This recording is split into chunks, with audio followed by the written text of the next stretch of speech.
comprendre ce soir la promesse de Dieu. Il y a dans la parole, il y a dans la Bible plus de 7000 promesses. Sont-elles toutes pour moi?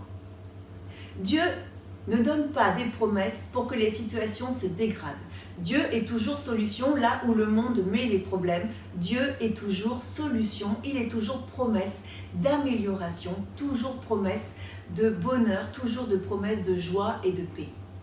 Et quand les choses ne s'accomplissent pas comme nous le voulons, alors nous pensons parfois que Dieu nous a dupés, qu'il n'a pas tenu sa promesse. Et bien évidemment, un regard des hommes avec une vision d'homme, une vision de ce monde. Dieu tient toujours ses promesses. C'est parce que nous n'avons pas compris la promesse de Dieu, que nous l'avons tirée de son contexte, ou que nous avons fait une mauvaise interprétation de la promesse que Dieu avait pour nous. Douter de la parole de Dieu, c'est porter atteinte à la gloire de Dieu. Dieu a toujours le pouvoir d'exécuter ce qu'il a promis. Et quand on veut vivre pleinement les promesses divines, il faut alors répondre à l'invitation qui va avec. Quand Dieu a une promesse pour nous, il y a toujours un appel, il y a toujours une invitation qui va avec la promesse. L'invitation, c'est l'obéissance, c'est-à-dire l'écoute de la parole. Deuxième invitation, c'est la foi par l'espérance, la foi pour l'espérance. La promesse, c'est quelque chose qui se dit, qui se révèle aujourd'hui et qui va advenir demain. C'est l'espérance. Je dois avoir obéissance dans les voies de Dieu et je dois avoir foi dans l'espérance. C'est-à-dire que je dois mettre ma confiance dans Dieu pour ce qui va m'arriver demain.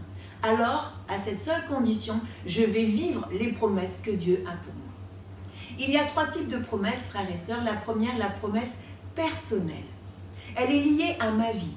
Elle est liée à ma destinée. Ce qui sera bon pour moi, ce qui me sera promis, ne sera pas forcément promis pour quelqu'un d'autre. Prenons Josué 6, versets 2 à 5. Vous connaissez l'histoire de Josué et de Jéricho. Et le Seigneur promet la victoire à Josué à la condition que Josué soit obéissant, c'est-à-dire à l'écoute de l'Éternel et qu'il puisse voir dans cette promesse l'accomplissement de ce que Dieu a pour lui.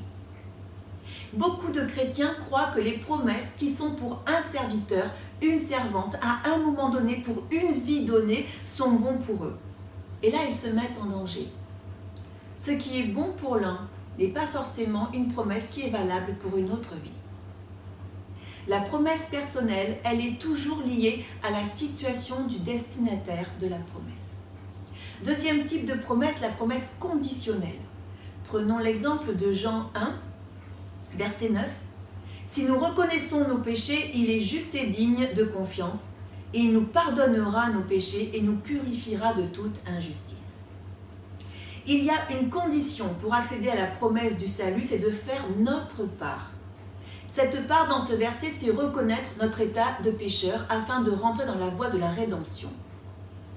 La promesse conditionnelle, elle est toujours accompagnée de notre part à faire.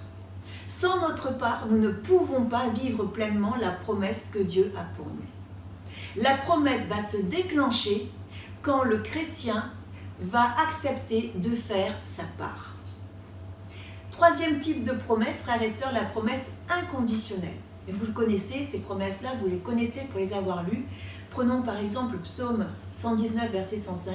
« Ta parole est une lampe à mes pieds, une lumière sur mon sentier. » La promesse inconditionnelle, frères et sœurs, elle est vérité pour chacun et pour tous les chrétiens, où qu'ils soient, où que nous soyons, qui que nous soyons.